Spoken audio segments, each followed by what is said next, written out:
बड़ी खबर सामने आ रही है। कनाडा के प्रधानमंत्री जस्टिन ट्रूडो का इस्तीफा। जस्टिन ट्रूडो ने प्रधानमंत्री का पद छोड़ दिया है। दोस्तों, कनाडा के प्राइम मिनिस्टर जस्टिन ट्रूडो ने रिजाइन कर दिया है और ये एक अच्छी खबर है भारत के लिए कि उनके ऊपर प्रेशर था, उनसे रिजाइन का कहा गया, उनकी पार्टी ने उनको रिजाइन के लिए कहा, इसलिए उन्होंने अनाउंस किया है। उनका लगातार विरोध हो रहा था। उनकी सरकार में जो बड़े बड़े मंत्री हैं वो उनके खिलाफ हो रहे थे और इस्तीफा दे रहे थे, और इसलिए जस्टिन ट्रूडो के पास और कोई रास्ता नहीं बचा था, क्योंकि जनता का दबाव इतना बढ़ गया था, जनता के बीच उनकी लोकप्रियता इतनी कम हो चुकी थी कि उन्हें अपने पद से इस्तीफा देना पड़ा। इसका एक और बहुत बड़ा एंगल ये है कि जस्टिन ट्रूडो का डाउनफॉल स्टेज सेट किया है उनकी उस लड़ाई ने जो उन्होंने इंडिया और प्राइम मिनिस्टर नरेंद्र मोदी के साथ लड़ी। ये बात कही जा रही है। Resign as party leader, as prime minister, after the party selects its next leader through a robust, nationwide, competitive process. कि किस तरह से ये खालिस्तान सपोर्टर्स को सपोर्ट करते रहे, हमें दिखाई दिए, उनके साथ खड़े हुए, और उसके बाद इन्होंने भारत के ऊपर भी इल्जाम लगाया कि भारत की गवर्नमेंट जो है वो कैनेडियन जमीन के ऊपर जो है ये जो खालिस्तान के लोग हैं उनको टारगेट कर रही है। जो एक दो किलिंग्स हुई उसमें भी उन्होंने भारत का भी नाम लिया, और इस तरह से वो मजीद कह लीजिए कि तनकीद की जद में हैं कि अमेरिका के अंदर भी नई लीडरशिप, कनाडा के अंदर भी नई लीडरशिप, दुनिया के सारे लीडर जा रहे हैं स्वाय नरेंद्र मोदी के। सिर्फ मोदी साहब खड़ा है अपनी जगह पे। ठीक है जी, मोदी साहब जो है वो सही टका के अपनी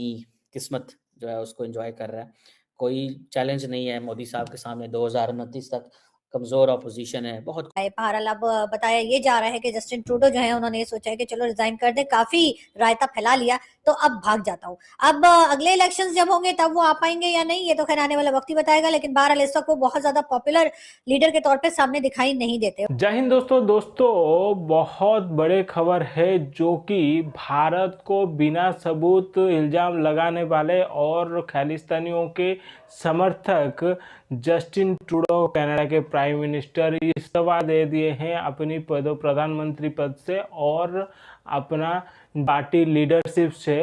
इस्तीफा दे दिए हैं, जो कि बहुत ही ज़्यादा हैरान करने वाली बात है। भारत से पंगा लेने से क्या हो सकता है हालत, ये कनाडा के प्राइम मिनिस्टर को अच्छी तरह से पता चल गया होगा। तो चलिए देखते हैं वीडियो, उसके बाद कि जस्टिन ट्रूडो का ये डाउनफॉल या उनकी पॉपुलैरिटी का कम होना,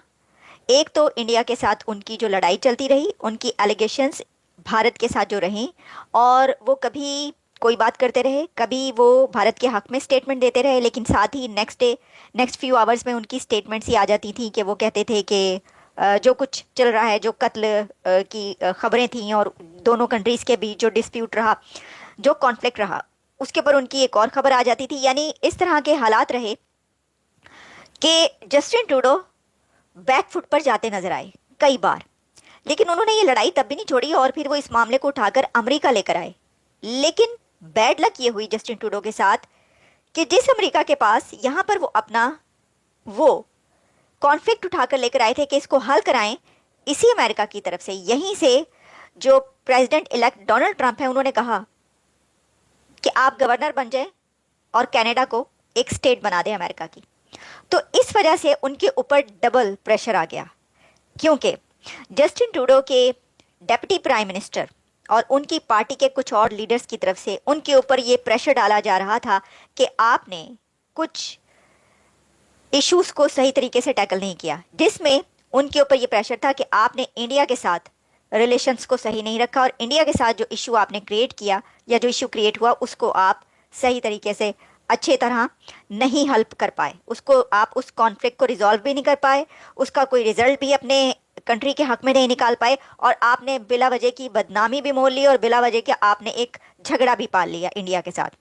तो क्या एक इतनी बड़ी इकोनॉमी, दुनिया की सबसे बड़ी जमहूरियत, डेमोक्रेसी और दुनिया के एक सबसे बड़े लीडर नरेंद्र मोदी के साथ ये जो उन्होंने एक झगड़ा खड़ा किया, इस वजह से उनका ये डाउनफॉल है। देखें, इसके अंदर बातें ये की जा रही हैं जो मैं आपको बता रही हूँ। जब भी कुछ ऐसा नज़र आता है तो उसमें बहुत सारी चीज़ें होती हैं, और अभी का ये जो है एक और बात कही गई है उनके डेप्यूटी प्राइम मिनिस्टर की तरफ से और उनके उन लीडर्स की तरफ से, ट्रूडो के जो उनके पार्टी लीडर्स हैं उनकी तरफ से ये भी कहा गया है कि आपने अमेरिका के साथ जो टैरिफ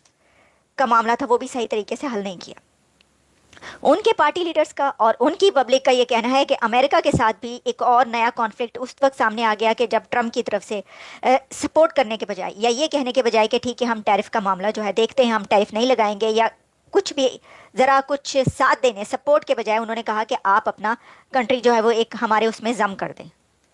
अमेरिका के अंदर, और आप इसको एक स्टेट बना दें तो फिर हम कोई मसला नहीं रहेगा। तो उन्होंने कहा कि दोनों कंट्रीज़ के लिए टैरिफ का जो है सिचुएशन वो सही नहीं है। अच्छा, इसी के साथ कुछ और जो रीजंस हैं, लॉजिक्स हैं, उसके अंदर ये भी कहा जा रहा है कि जस्टिन ट्रूडो कनाडा के अंदर इन्फ्लेशन, हाउसिंग और साथ ही कुछ और ऐसे इश्यूज हैं जिसको वो नहीं सही तरह हल कर पाए। ट्रूडो जो है उसने अपनी पार्टी से भी रिज़ाइन कर दिया और वो कह रहा है कि मैं ज़ाहिर बात है इलेक्शन भी नहीं लड़ रहा, और अब एक नया आएगा लीडर। बड़ा एक ड्रामेटिक फॉल है 2013 से, ठीक है जी। और क्लाइमेट चेंज के ऊपर भी बात करते रहे, social programs, Canadian middle class, economy, immigration, बहुत कुछ। फिर आखिरी ये ट्रम्प ने जो उनकी बुरे हालात किए हैं, ट्रम्प ट्रूडो के भी सिरे चढ़ गए हैं मेरे ख्याल से। जैसे आपको बता रहा था कि इंडिया के लिए बड़ी मज़े की बात हो गई है, उसके लिए बहुत सारे लॉजिक है, उसके ऊपर मैं बात करूँगा, क्योंकि हम इसको देखते हैं कि अमेरिका के अंदर भी नई लीडरशिप, कनाडा के अंदर भी नई लीडरशिप, दुनिया के सारे लीडर जा रहे हैं सिवाय नरेंद्र मोदी के। सिर्फ मोदी साहब खड़ा है अपनी जगह पे, ठीक है जी। मोदी साहब जो है वो सही टका के अपनी किस्मत जो है उसको एंजॉय कर रहा है। कोई चैलेंज नहीं है मोदी साहब के सामने 2029 तक, कमज़ोर अपोजिशन है, बहुत कुछ है। खैर एनी हाउ, जो जस्टिन ट्रूडो ने ये जो रेजिग्नेशन अनाउंस किया, तकरीबन 10 साल बाद अपनी हुकूमत छोड़ी है, इलेक्शन जीते हैं, और सबसे ज़्यादा खुशी मैं गारंटी से कह सकता हूँ इंडिया में है, और उसकी बहुत सारी वजह हैं। और हो सकता है कि एक बड़ी तादाद में इंडियंस यही कहते हों कि बस जिनने भी मोदी साहब ने पंगा लिया फ़ारग हुआ है,